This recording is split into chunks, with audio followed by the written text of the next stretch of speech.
Un adolescent victime d'intimidation s'est interposé pour un enfant harcelé sans réaliser qu'il avait sauvé le fils du président. L'ironie n'avait pas échappé à Ethan Mercer alors qu'il se tenait là, ses propres contusions encore fraîches, se plaçant entre un jeune freshman tremblant et trois seniors dont les rires traversaient l'air automnal comme des couteaux. Il avait passé des années à essayer d'être invisible, et pourtant le voilà, se faisant la plus grande cible de la cour de Westridge High. Le vent froid de septembre mordait à travers sa fine veste alors qu'il redressait les épaules. Son cœur tambourinait contre ses côtes, chaque battement étant un rappel de la stupidité probable de la situation. Mais quelque chose dans les yeux du nouveau s'était éveillé en Ethan. Quelque chose de large, de craintif, mais d'une certaine manière encore défiant, qui avait déclenché en lui une réponse qui surpassait ses instincts de survie soigneusement aiguisés. « Reculez », dit Ethan, sa voix plus stable que ses mains. « Trouve mieux à faire. » Tyler Reeves, capitaine de l'équipe de lutte et bourreau personnel d'Ethan depuis la 7e classe, parut momentanément stupéfait avant que son visage ne se torde en un rictus familier. « Eh bien, regarde qui a enfin trouvé du courage. » Mercer protège son petit ami. La petite foule rassemblée se déplaça mal à l'aise. Le regard d'Ethan ne faiblit jamais devant celui de Tyler, même si tout en lui criait de fuir. 3 ans de choc dans les casiers, de chute, tu viens hautement recommandé, mademoiselle. Peterson pense que tout le monde est un bon élève, dit Ethan, mais il était déjà en train de sortir ses notes de chimie. Pendant les 25 minutes suivantes, ils ont travaillé sur les questions d'Alexander. C'était agréable. Normal d'une manière que l'expérience scolaire d'Ethan n'était que rarement. Lorsque Ray a tapé sur le verre pour signaler que le temps était écoulé, Ethan a été surpris par sa propre déception. Alors qu'ils rangèrent leurs affaires, Alexander a hésité. Même heure de main, Ethan aurait dû dire non. Se rapprocher du nouveau de la classe avec le garde du corps mystérieux était demander des complications dont il n'avait pas besoin. Mais il y avait quelque chose chez Alexander, une sincérité sous l'extérieur composé, qui a fait hocher la tête à Ethan. Ouais, d'accord. Demain. Ronnie Tyler a rattrapé Ethan le lendemain matin. Cela s'est passé dans la fenêtre de 3 minutes entre le moment où la grand-mère d'Ethan l'a déposé en route vers son emploi de femme de ménage et l'arrivée des premiers professeurs pour surveiller les couloirs. Ethan venait d'atteindre son casier quand une main a claqué contre le métal à côté de sa tête. « Tu pensais que tu pouvais me ridiculiser et t'en tirer ?» La voix de Tyler était basse, contrôlée. Ethan a gardé les yeux sur sa combinaison de casier. « Je ne cherche pas d'ennui. Tu aurais dû y penser hier. » Tyler s'est rapproché, utilisant son avantage de taille pour dominer Ethan. « Tu sais ce qui arrive aux héros dans cette école, Mercer ?» Avant qu'Ethan ne puisse répondre, Tyler a attrapé son bras et l'a tordu derrière son dos, le poussant face contre les casiers. Une douleur a traversé l'épaule d'Ethan et il a réprimé un gémissement. Ils finissent par souhaiter avoir gardé leurs affaires pour eux, a murmuré Tyler à son oreille. « Lâche-le !» L'ordre est venu de derrière eux, clair et autoritaire. L'emprise de Tyler s'est relâchée par surprise et Ethan a réussi à se libérer, se tournant pour voir Alexander là. Mais il n'était pas seul. Ray était avec lui, accompagné d'un autre homme en costume sombre semblable. L'expression d'Alexander était froide, rien à voir avec le garçon amical de la salle d'études. « Recule de lui, maintenant !» Tyler a ri, bien qu'Ethan ait remarqué la note incertaine qui l'a accompagné. « Ou quoi à nouveau? Le chauffeur de ton papa va intervenir ?» Ray a fait un pas en avant et quelque chose dans sa posture a poussé Tyler à reculer instinctivement. L'autre homme s'est positionné légèrement derrière Alexander, ses yeux scrutant constamment le couloir. « Y a-t-il un problème ici ?» a demandé Ray, sa voix poliment professionnelle mais avec un sous-texte qui a fait dresser les poils sur les bras d'Ethan. La bravade de Tyler a visiblement faibli. « Pas de problème. On discutait. Ça ne semblait pas être de la discussion pour moi, a dit Alexander. Il s'est déplacé pour se tenir à côté d'Ethan, un geste de solidarité qui semblait étrangement significatif. Plus d'étudiants arrivaient d'y maintenant, lançant des regards curieux au tableau tendu. Les yeux de Tyler firent des allers-retours entre Ray, Alexander et le public croissant. Perdre la face devant des témoins ne faisait pas partie de son plan. « Peu importe, marmonna-t-il. Ce n'est pas fini, Mercer. » Avec un dernier regard, il s'éloigna. Quand il fut parti, Ethan laissa échapper un souffle tremblant. « Merci. » Alexander haussait les épaules. Les amis veillent les uns sur les autres, non? Les mots étaient décontractés, mais ils frappèrent Ethan comme un coup physique. Quand était la dernière fois que quelqu'un avait veillé sur lui? Depuis que sa mère était morte il y a 3 ans, il n'y avait eu que lui et sa grand-mère, tous deux travaillant trop dur juste pour rester à flot. Ray se racla la gorge. « Alexander, nous devons te conduire en cours. » Alexander hocha la tête. Je te verrai plus tard dans la salle d'études 3. Ouais, dit Ethan. J'y serai. Alors qu'Alexander s'éloignait, flanqué de ses ombres, des murmures éclatèrent autour d'Ethan. Qui était ce nouveau? Pourquoi avait-il de la sécurité? Et pourquoi traînait-il avec Ethan Mercer, parmi tant d'autres? Pour une fois, Ethan ne se souciait pas de l'attention. La chaleur d'avoir quelqu'un de son côté, même brièvement, persistait comme la lumière du soleil sur sa peau. Leurs séances d'études devinrent une routine quotidienne. Chaque après-midi à 15h30, Ethan glissait dans la salle d'études 3, où Alexander l'attendait toujours. Ils faisaient leurs devoirs, Alexander posant des questions perspicaces sur la chimie, tout en aidant Ethan avec l'histoire en retour. Mais ce n'était pas juste une affaire de devoirs. Petit à petit, prudemment, ils commencèrent à partager des fragments de leur vie. Ethan raconta à Alexander la longue maladie de sa mère, comment le cancer avait non seulement rongé sa vie, mais aussi leur maison, leurs économies, leur stabilité. Comment son père avait disparu des années auparavant, les laissant avec rien d'autre que son nom de famille. Comment sa grand-mère, à 67 ans, travaillait à 2 emplois pour garder un toit au-dessus de leur tête. Alexander écoutait sans pitié, quelque chose qu'Ethan appréciait plus qu'il ne pouvait l'exprimer. Quand il eut fini, Alexander dit simplement « Elle avait l'air d'une femme incroyable, ta mère. » C'était le cas, admit Ethan, sa voix rude d'émotion. Elle enseignait les sciences dans une école primaire avant de tomber malade. Elle disait que la curiosité était la qualité la plus importante qu'une personne puisse avoir.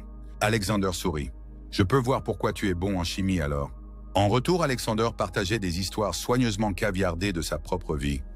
Voyager avec le boulot de son père, les défis d'être constamment le nouvel inscrit, sa passion pour la photographie.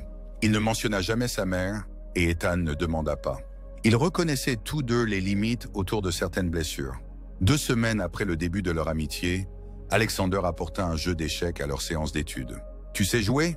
demanda-t-il en mettant en place les pièces. Ethan hocha la tête. « Ma mère m'a appris. Je suis probablement rouillé pourtant. » Il ne l'était pas. Leur première partie dura près d'1 heure, avec Ethan finissant par piéger le roi d'Alexander dans un échec et Matt surprise qui les laissa tous les deux stupéfaits. « Où as-tu appris ce coup ?» demanda Alexander, fixant le plateau d'incrédulité. Ethan ne pouvait pas retenir la fierté qui le réchauffait à la poitrine. « Je jouais dans le parc avec ce vieux russe. Il me donnait $1 chaque fois que je durais plus de 20 coups contre lui. « Est-ce que tu as déjà gagné ?» Une fois, le souvenir remonta, doux amer. La veille du jour où ma mère est entrée à l'hôpital pour la dernière fois. Il m'a donné $20 et a dit que j'avais l'âme d'un grand maître. Alexander remettait le plateau en place sans commentaire, mais ses yeux contenaient une compréhension. Ils jouèrent 3 autres parties cet après-midi-là, Ray finissant par devoir se racler la gorge bruyamment lorsque leur temps dépassa largement la demi-heure habituelle. Alors qu'ils rangeaient, Alexander dit innocemment « Ray peut te ramener chez toi si tu veux.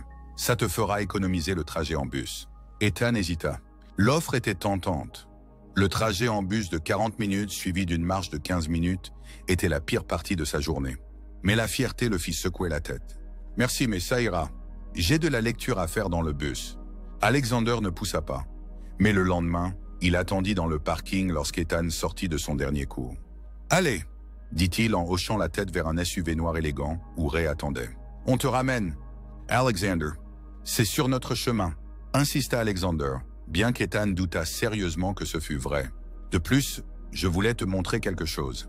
La curiosité, la qualité préférée de sa mère, l'emporta. Ethan suivit Alexander vers le SUV, où Ray ouvrit la porte sans expression.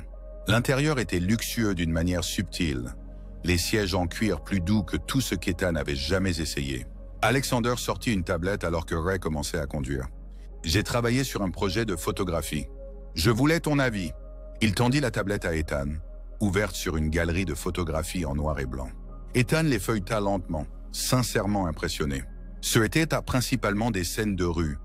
Un homme sans abri nourrissant des pigeons, 2 femmes âgées riant sur un banc dans le parc, un enfant regardant en l'air à un gratte-ciel. Chacune capturait un moment d'humanité brute qui faisait se serrer la poitrine d'Ethan. « Ces photos sont incroyables, » dit-il honnêtement. « Tu as pris toutes celles-ci » Alexander hocha la tête, semblant satisfait. « Chaque fois que je peux m'échapper de l'équipe de sécurité.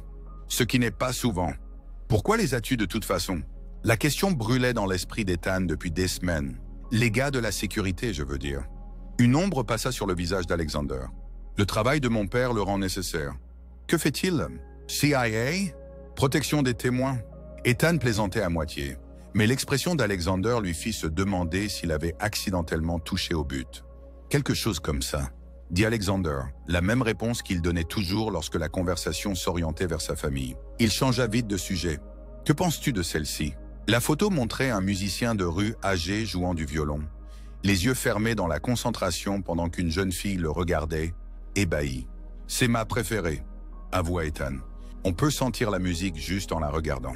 Alexander sourit, un semblant de soulagement dans ses yeux. C'est exactement ce que j'essayais de capturer. Ils passèrent le reste du trajet à discuter des photographies. Lorsque le SUV s'arrêta devant l'immeuble d'Ethan, une structure usée de 3 étages qui avait connu des jours meilleurs, il ressentit un flash d'embarras. Mais Alexander ne semblait même pas remarquer leur environnement, trop absorbé à expliquer sa technique pour un tir particulièrement difficile. « Même heure demain ?» demanda Alexander alors qu'Ethan rassemblait son sac à dos. « En fait, je ne peux pas demain. Je travaille jeudi soir à l'épicerie de Peterson. » Alexander avait l'air surpris. « Tu as un travail ?»« Depuis que j'ai 14 ans, » dit Ethan, essayant de garder la défense hors de sa voix. « Il faut que j'aide ma grand-mère avec le loyer. »« Je ne voulais pas !» Alexander s'arrêta puis recommença. « C'est vraiment admirable, Ethan. » La sincérité de sa voix apaisa la tension d'Ethan. Ce n'est que pour ranger les étagères. Rien de spécial. Quand même, peu de gamins de notre âge se relèveraient comme ça. En sortant du SUV, Alexander l'appela. « Vendredi alors ?» Ethan hocha la tête. « Vendredi !» Il regarda le véhicule noir s'éloigner avant de monter les marches en béton fissuré menant à l'entrée de l'immeuble. Quelque chose avait changé entre eux aujourd'hui, même si Ethan ne pouvait pas tout à fait identifier ce que c'était.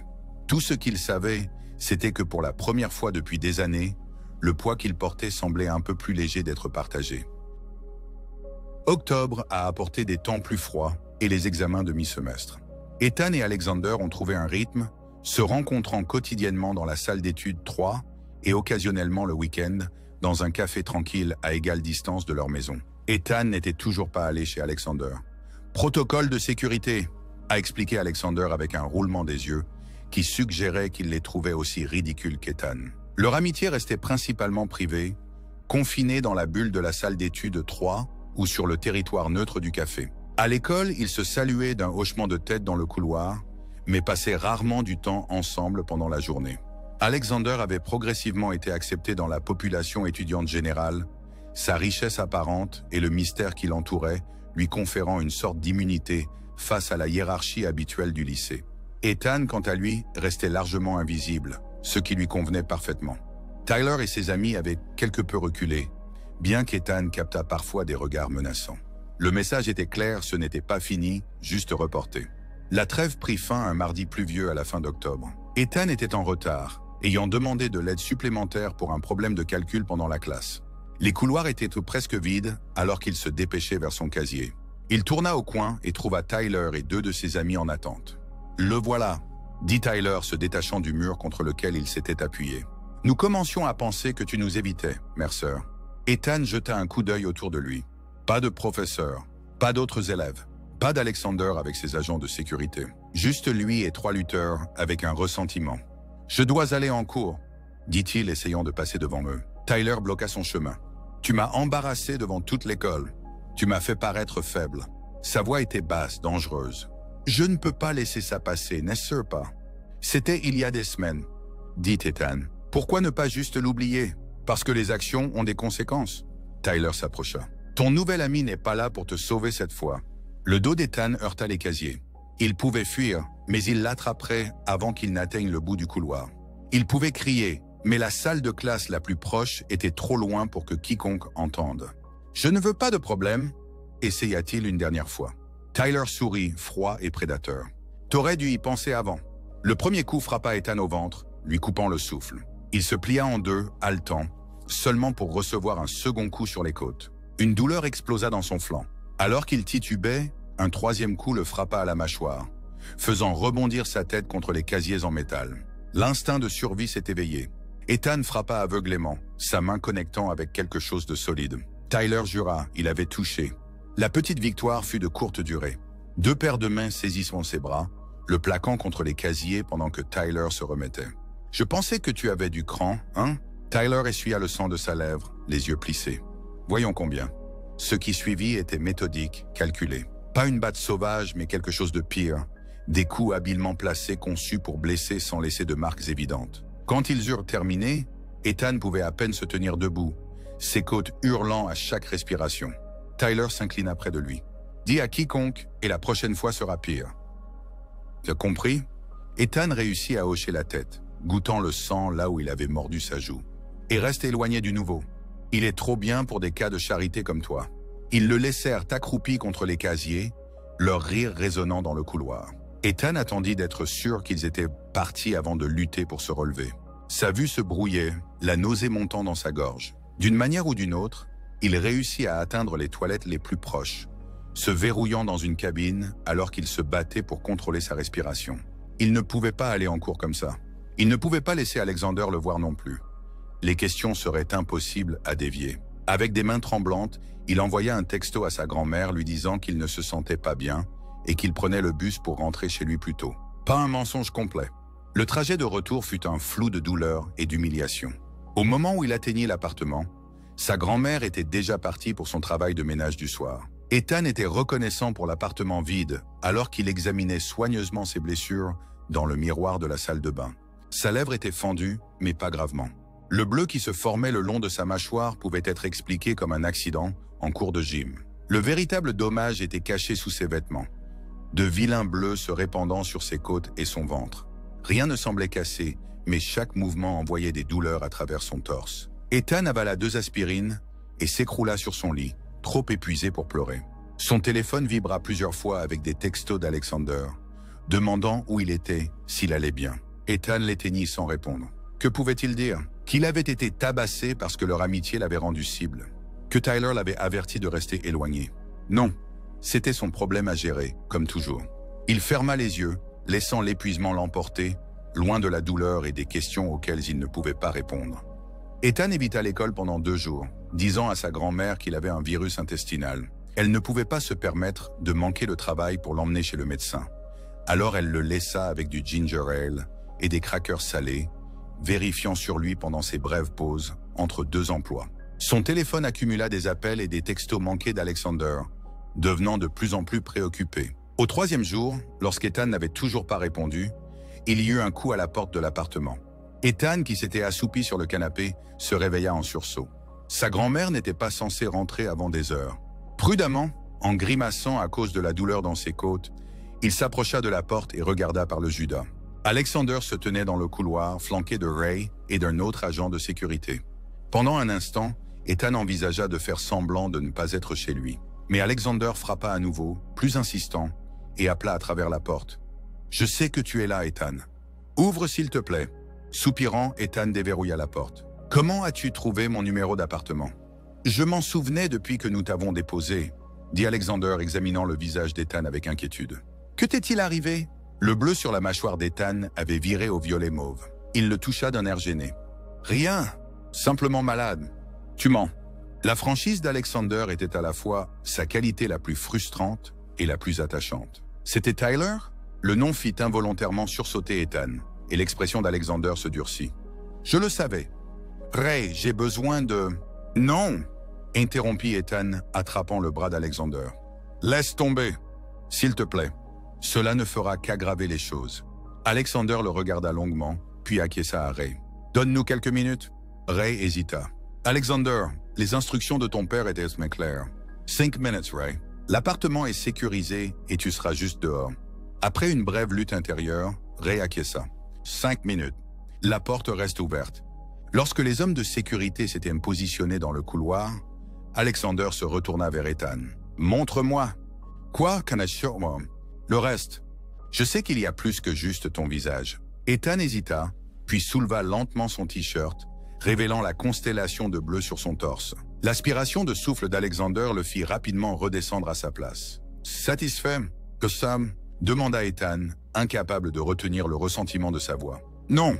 dit Alexander doucement. « Je suis furieux, et je vais régler ça. » « Tu ne peux pas tout régler, Alexander. » Ethan s'écroula sur le canapé, soudain épuisé. « C'est juste comme ça.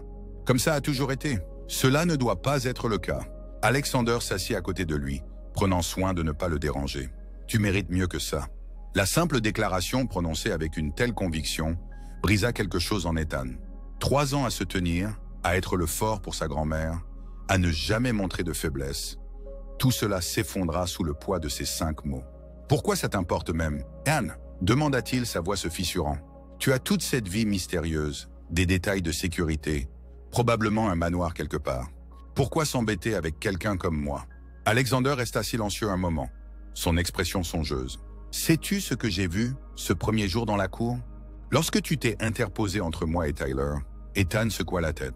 J'ai vu quelqu'un qui avait peur, mais qui a fait ce qu'il fallait quand même. Quelqu'un qui s'est levé pour un inconnu parce que c'était juste, pas parce qu'il y avait quelque chose à gagner en retour. » Alexander rencontra directement son regard. « Sais-tu à quel point c'est rare? À quel point c'est précieux ?» Une chaleur se répandit dans la poitrine d'Ethan, apaisant une partie de la douleur. « J'ai juste fait ce que n'importe qui aurait fait. Mais c'est justement ça. Il ne l'aurait pas fait. La plupart des gens ne le font pas. » Alexander se pencha en avant. « La plupart des gens détournent leur regard. Toi, tu ne l'as pas fait. » Avant qu'Ethan ne puisse répondre, Ray cleared sa gorge depuis le seuil de la porte.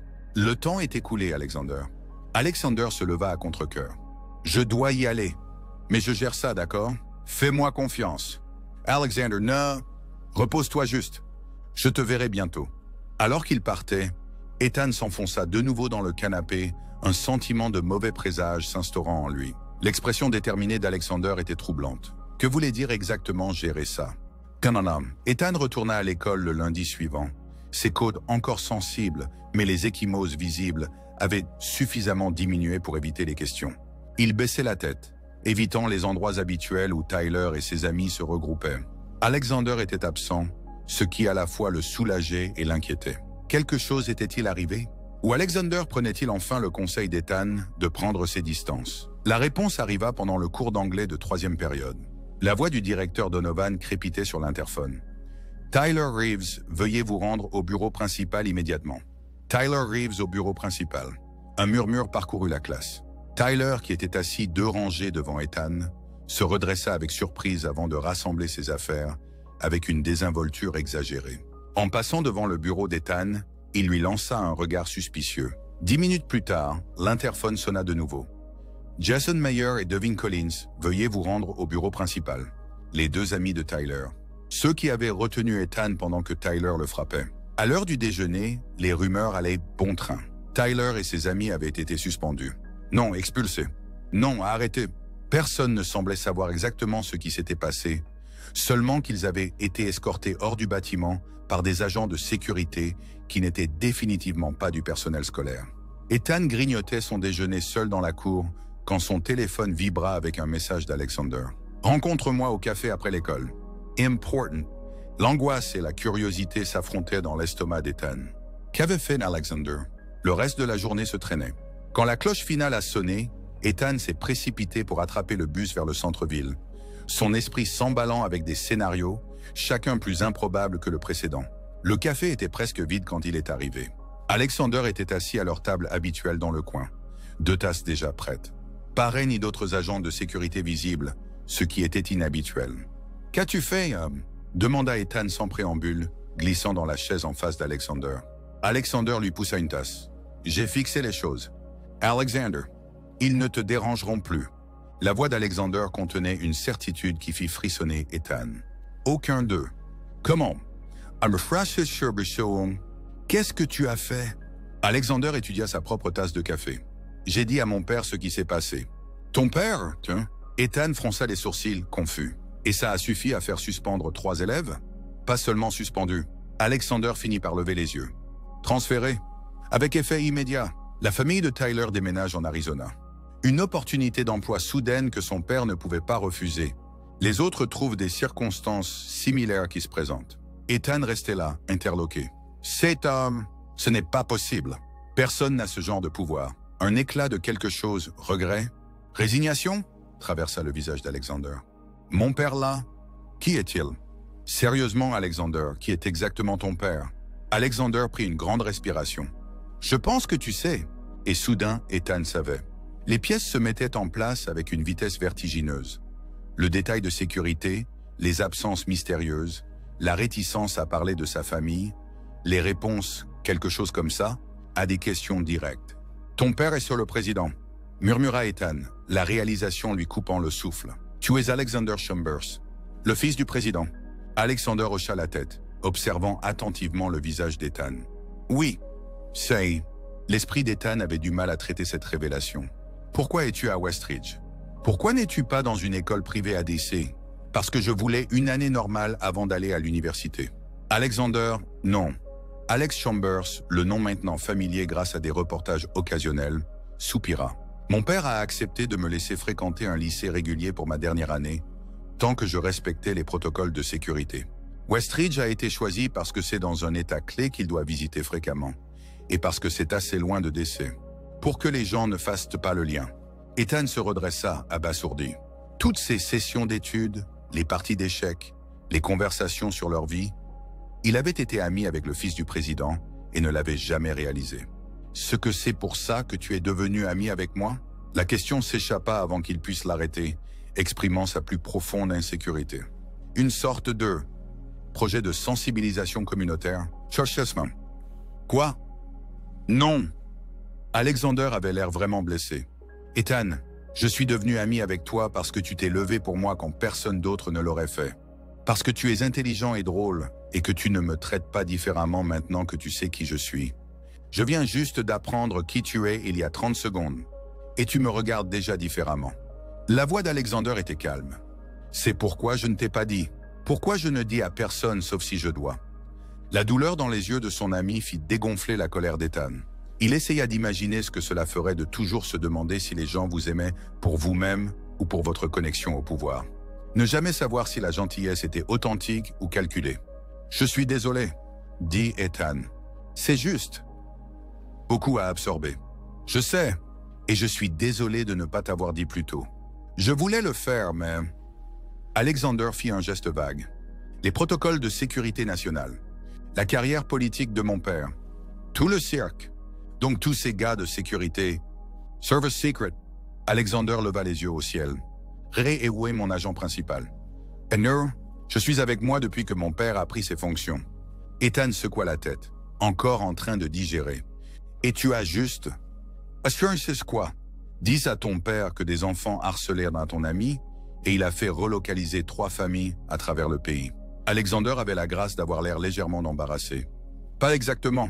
Je lui ai montré les photos de tes blessures et expliqué la situation. Il était inquiet de l'exposition médiatique potentielle si quelque chose de plus grave se produisait. Le reste a été géré par son chef de cabinet. Donc j'étais un problème potentiel en termes de relations publiques. Non. La voix d'Alexander se durcit. Tu étais mon ami qui a été blessé à cause de ta connexion avec moi. Mon père l'a compris. Les considérations politiques étaient secondaires. Ils restèrent silencieux un moment, la révélation s'installant entre eux. Ethan essaya de réconcilier l'Alexander qu'il connaissait. L'enthousiaste de la photographie qui riait de ses terribles blagues de chimie et le détruisait aux échecs la moitié du temps. Avec Alexander Chambers, le fils du président dont la vie était si soigneusement gérée et protégée. Est-ce que ça change les choses, Mrs. Thornton? Demanda finalement Alexander, la vulnérabilité claire dans sa voix. Entre nous, moi, hein? Ethan considéra la question honnêtement. Est-ce que ça changeait les choses? Oui, inévitablement. Mais est-ce que ça changeait ce qui importait? Tu es toujours la même personne qui m'a battu aux échecs pendant des semaines, dit-il lentement. Toujours ce gars qui cite des poèmes obscurs et prend des photos de personnes âgées dans le parc. Toujours mon ami. Le soulagement sur le visage d'Alexander était palpable. Alors tout va bien. Tout va bien, confirma Ethan. Mais plus de relocalisation de mes ennemis en Arizona par ton père, d'accord? C'est un peu extrême. Alexander rit, la tension se dissipe. D'accord. Il hésita, puis ajouta. Il y a quelque chose d'autre dont je voulais te parler. Une proposition. Devrais-je m'inquiéter? Ça dépend. Alexander se pencha en avant. Que penses-tu de passer Thanksgiving à Camp David? À Camp David, en novembre, était à couper le souffle. Ethan se tenait sur le balcon d'Aspen Lodge, regardant sa respiration former des nuages dans l'air montagneux vif. Derrière lui, à travers les fenêtres, il pouvait voir sa grand-mère discuter avec animation avec la première dame, les 2 femmes riant autour de tasses de cidre chaud. L'invitation était arrivée formellement, 2 semaines après la révélation du café. Un adjoint de la Maison-Blanche était apparu à leur porte d'appartement avec une enveloppe en relief et des formulaires de sécurité. La grand-mère d'Ethan avait failli s'évanouir. « C'est trop !» avait-elle protesté lorsqu'Ethan expliqua son amitié avec le fils du président. « Nous ne pouvons pas accepter. » Mais Alexander, ou Alex comme il avait demandé à Ethan de l'appeler maintenant que le secret était révélé, avait été persuasif. Un appel personnel de la première dame avait scellé l'affaire, laissant la grand-mère d'Ethan flattée mais ravie. Maintenant les voilà, passant le week-end de Thanksgiving au retrait présidentiel. Ethan n'arrivait toujours pas à y croire. « Chocolate shawd, Nestor ?» Alex apparut à ses côtés, offrant une tasse. « La recette spéciale de ma mère, avec de la cannelle et quelque chose d'autre qu'elle refuse de révéler. » Ethan accepta avec gratitude, la chaleur pénétrant à travers ses gants. « Cet endroit est incroyable. On s'y habitue, » acquiesça Alex, s'appuyant contre la balustrade. « Nous essayons de venir ici au moins une fois par mois. Mon père dit que cela l'aide à se souvenir de ce qui est réel. » Ils sirotèrent leur chocolat dans un silence confortable, regardant un cerf avancer avec précaution à travers les arbres au bord de la clairière. « Ta grand-mère a beaucoup de succès, » dit Alex après un moment. « Ma mère a déjà obtenu 3 recettes d'elle. » Ethan sourit. Sa grand-mère avait insisté pour apporter sa célèbre tarte aux noix de pécan, malgré les assurances d'Ethan que les chefs de la Maison-Blanche pouvaient probablement se charger du dessert. Elle est dans son élément. Je ne l'ai pas vue aussi heureuse depuis des années. Et toi? Es-tu heureux? La question était posée avec désinvolture, mais Ethan entendit l'inquiétude sous-jacente. Le mois précédent avait été un ajustement. Retourner à l'école pour trouver ses anciens bourreaux partis, faire face au regard curieux lorsque le mot fuit inévitablement que son ami était le fils du président, naviguer dans la sécurité accrue qui maintenant sombrait leur amitié. « Ouais !» dit Ethan, réalisant avec surprise que c'était vrai. « Je le suis !» Alex l'observa un moment, puis hocha la tête, satisfait. « Que t'es bien, parce qu'il y a autre chose dont je voulais te parler. Encore des surprises. Je ne suis pas sûr de pouvoir en supporter une autre. Celle-ci est bonne, je te promets. » Alex se tourna entièrement vers lui. « Mon père a été impressionné par ton dossier scolaire. Et par ce que je lui ai dit de toi. » Ethan sentit la chaleur monter à ses joues. « Tu as parlé de moi au président? Tout le temps, » dit Alex avec un sourire. « De toute façon, il veut te rencontrer demain. » En privé. « Quoi? Pourquoi? US man. Parce que le programme des boursiers présidentiels cherche des candidats et il pense que tu serais parfait. » Ethan faillit laisser tomber sa tasse. « Le boursier présidentiel, c'est pour les meilleurs étudiants du pays. » Exactement. L'expression d'Alex était maintenant sérieuse. Bourse complète pour n'importe quelle université de ton choix. Ethan, cela pourrait tout changer pour toi. La possibilité était trop immense pour être comprise. L'université avait toujours été un rêve lointain. Quelque chose qu'Ethan savait qu'il devrait obtenir par le biais de prêts, d'emplois à temps partiel et de dettes écrasantes. Une bourse complète signifierait « Je ne sais pas quoi dire », parvint-il à dire finalement. « Dis oui à la rencontre », suggéra Alex. Le reste suivra. À l'intérieur, la première dame les appela pour qu'ils viennent se réchauffer. Alors qu'ils se retournaient un peu pour entrer, Alex s'arrêta, sa main sur l'épaule d'Ethan. « Tu sais, j'ai beaucoup pensé à ce jour dans la cour, » dit-il. « À quel point les choses auraient pu être différentes si tu n'avais pas interféré. » Ethan haussait les épaules, gêné par la solennité dans la voix de son ami. Quelqu'un aurait fini par intervenir. Peut-être, peut-être pas. Le regard d'Alex était fixe. Mais c'était toi qui l'as fait. Et je n'oublierai jamais cela.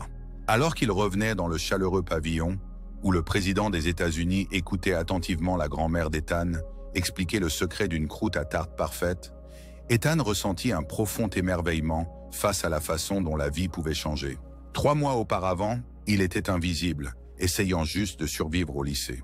Maintenant, il passait Thanksgiving à Camp David, avec une bourse potentielle à l'horizon et une amitié qu'il chérissait. Tout cela parce qu'il avait pris une décision en une fraction de seconde de défendre quelqu'un qui avait besoin d'aide. 6 mois plus tard, Ethan se tenait sur la scène de l'auditorium de Westridge High, ajustant sa toque de graduation. À ses côtés, Alex s'agita avec ses cordes d'honneur. « Arrête de les tripoter !» murmura Ethan. « Tu vas les rendre de travers. Ils sont déjà de travers. » se plaignit Alex. « Et cette robe me fait ressembler à quelqu'un qui joue à se déguiser dans les vêtements de mon père. Je suis sûr que tout le monde a l'air ridicule dans les robes de graduation. C'est le but. » Dans le public, des agents des services secrets étaient stratégiquement positionnés parmi la foule. Le président et la première dame étaient assis au premier rang à côté de la grand-mère d'Ethan, qui portait une nouvelle robe achetée pour l'occasion. Elle croisa le regard d'Ethan et lui fit un pouce en l'air, son sourire rayonnant de fierté. Le principal Donovan s'approcha du podium. Et maintenant, notre major de promotion va prononcer le discours de remise des diplômes. Alex donna une petite pression sur l'épaule d'Ethan alors qu'il se dirigeait vers le podium. Regardant la mère de visage, Ethan prit une profonde inspiration. « Quand j'ai commencé à Westridge il y a 4 ans, commença-t-il, j'étais invisible. Ou du moins, j'essayais de l'être. Je gardais la tête baissée, faisais mon travail et essayais de ne pas attirer l'attention. Je pensais que c'était la clé de la survie, de traverser le lycée sans être remarqué et sans blessure. » Il s'arrêta, trouvant le sourire encourageant de sa grand-mère au premier rang. Mais j'avais tort, parce que la véritable survie ne consiste pas à s'en sortir seul. C'est une question de connexion. De tendre la main, même quand c'est effrayant. Surtout quand c'est effrayant. Du coin de l'œil, il pouvait voir Alex le regarder, hochant légèrement la tête. Il y a 7 mois, j'ai fait un choix. J'ai vu quelqu'un être harcelé, et au lieu de m'en aller, je suis intervenu. Ce n'était pas courageux, j'étais terrifié. Ce n'était pas calculé, je n'ai pas pris le temps de réfléchir. C'était juste un instinct humain d'aider quelqu'un qui en avait besoin. Ethan sourit, se souvenant de ce jour dans la cour qui avait tout changé. Ce que je ne savais pas à l'époque, c'est que la personne que j'ai aidée deviendrait mon meilleur ami. Ce que je n'aurais jamais pu imaginer, c'est que ce simple acte mettrait en mouvement des événements qui transformeraient ma vie. Il jeta un coup d'œil au président, qui hochait la tête de manière encourageante. Certains d'entre vous ont peut-être entendu que j'ai reçu une bourse présidentielle pour le MIT. Un murmure parcourut la foule. La plupart le savaient, mais l'annonce officielle n'avait été faite que la semaine précédente. Ce que vous ne savez peut-être pas, c'est que cette opportunité est venue parce que quelqu'un a vu de la valeur en moi, alors que je ne pouvais pas la voir moi-même. Parce que quelqu'un a cru en moi quand j'avais cessé de croire. La voix d'Ethan devint plus forte, plus sûre de lui. Alors que nous quittons Westridge aujourd'hui, je veux que vous vous souveniez de ceci. Les moments les plus importants de nos vies ne se présentent souvent pas d'eux-mêmes. Ils ne viennent pas avec des panneaux d'avertissement ou de la musique dramatique. Ce sont les petites décisions que nous prenons chaque jour d'être aimables quand il serait plus facile de ne pas l'être. De se lever quand il serait plus simple de rester assis. De tendre la main quand il serait plus sûr de se retirer. Il regarda Alex qui le regardait avec une fierté indéniable. Il y a 7 mois, je me suis levé pour un gamin qui se faisait harceler. Je ne savais pas que c'était le fils du président. Je ne savais pas qu'il allait changer ma vie. Je savais juste que c'était la bonne chose à faire. Le regard d'Ethan balaya le public, prenant en compte ses camarades, ses enseignants, sa grand-mère et la famille présidentielle qui était devenue en quelque sorte partie de sa vie. Alors que nous avançons depuis cet endroit, je vous mets au défi, vous tous, de chercher ces moments. Les opportunités silencieuses de faire une différence. Les chances d'être le tournant pour quelqu'un. Parce que vous ne savez jamais comment un simple acte de gentillesse pourrait changer une vie. Vous ne savez jamais dont la vie vous pourriez sauver. Il recula du podium sous un tonnerre d'applaudissements. Alors qu'il retournait à sa place, Alex se pencha et chuchota. Pas mal pour quelqu'un qui prétend détester parler en public. Ethan sourit. J'avais un bon professeur. Après la cérémonie, au milieu du chaos des photos et des félicitations, le président prit Ethan à part. C'était un beau discours, fils, dit-il, sa célèbre voix grave pleine d'approbation sincère. Merci, monsieur. Même après des mois d'interaction occasionnelle avec le leader du monde libre, Ethan trouvait toujours cela surréaliste. Alex me dit que vous prévoyez de partager une chambre à MIT. Ethan hocha la tête. Si cela vous convient et au service secret. Le président ria. Ray est déjà en train de vérifier le dortoir. Le pauvre homme devient gris à essayer de sécuriser un campus universitaire. Son expression devint plus sérieuse. Je voulais te remercier, Ethan. Monsieur, pour être l'ami d'Alex. Pour l'avoir vu en tant qu'Alex, pas comme le fils du président. Il jeta un coup d'œil à travers la pelouse où Alex montrait quelque chose à sa mère sur son appareil photo. C'est plus rare que vous ne le pensez. Avant qu'Ethan puisse répondre, sa grand-mère se présenta à son coude, rayonnante de fierté. « Monsieur le Président », dit-elle tendant sa main avec un calme remarquable pour quelqu'un s'adressant à l'homme le plus puissant du monde. « Votre fils est un jeune homme merveilleux. Vous devez être très fier. »« Je le suis », acquiesça le président, lui serrant la main chaleureusement. « Tout comme vous devez être fier de votre petit-fils. Il est tout à fait extraordinaire. » Les yeux de sa grand-mère brillaient de larmes. « Il l'est. Il l'est depuis qu'il est petit, tout comme sa mère. » La simple comparaison, d'être comparé à sa mère, dont le courage et la gentillesse l'avaient façonné même en son absence, toucha Ethan plus profondément que les éloges du président. Il cligna des yeux rapidement, luttant contre une émotion soudaine. Alex sauta vers eux, appareil photo à la main. « Papa, maman veut une photo de nous tous ensemble avant que nous devions partir. » Alors qu'ils se rassemblaient pour la photo, le président et la première dame, Ethan et sa grand-mère, Alex au milieu, Ethan s'émerveilla de la drôle de symétrie de la vie. 7 mois auparavant, il était seul, invisible, essayant simplement de survivre. Maintenant, il se tenait entouré de personnes qui se souciaient de lui, avec un avenir plus radieux qu'il n'avait jamais osé espérer. Tout cela parce qu'il avait choisi d'être visible quand cela comptait, de se lever quand il aurait été plus facile de s'éloigner. L'appareil photo cliqueta, capturant le moment, un moment qui aurait semblé impossible l'automne dernier. Un rappel que la vie pouvait changer en un instant, avec un simple acte de courage. Alors qu'ils marchèrent vers le convoi présidentiel, Alex s'engagea à ses côtés. Alors, le MIT à l'automne. Prêt pour ça, Curtin. Ethan se retourna vers l'école qui avait été à la fois un champ de bataille et un tournant. « Ouais, dit-il. Je pense que je le suis. Quoi qu'il arrive ensuite, il l'affronterait la tête haute. Ne plus être invisible, ne plus être seul. » Tout comme il avait aidé Alex ce jour-là dans la cour, maintenant Alex l'avait aidé à retrouver son chemin vers lui-même, vers la personne que sa mère l'avait élevé à être, vers l'avenir qu'il méritait. Parfois, les plus petits actes de courage créaient les changements les plus profonds. Parfois, se lever pour quelqu'un d'autre était le premier pas vers se lever pour soi-même. Et parfois, juste parfois, la personne que vous avez sauvée s'avérait être le fils du président. Mais plus important encore, elle s'est révélée être votre amie.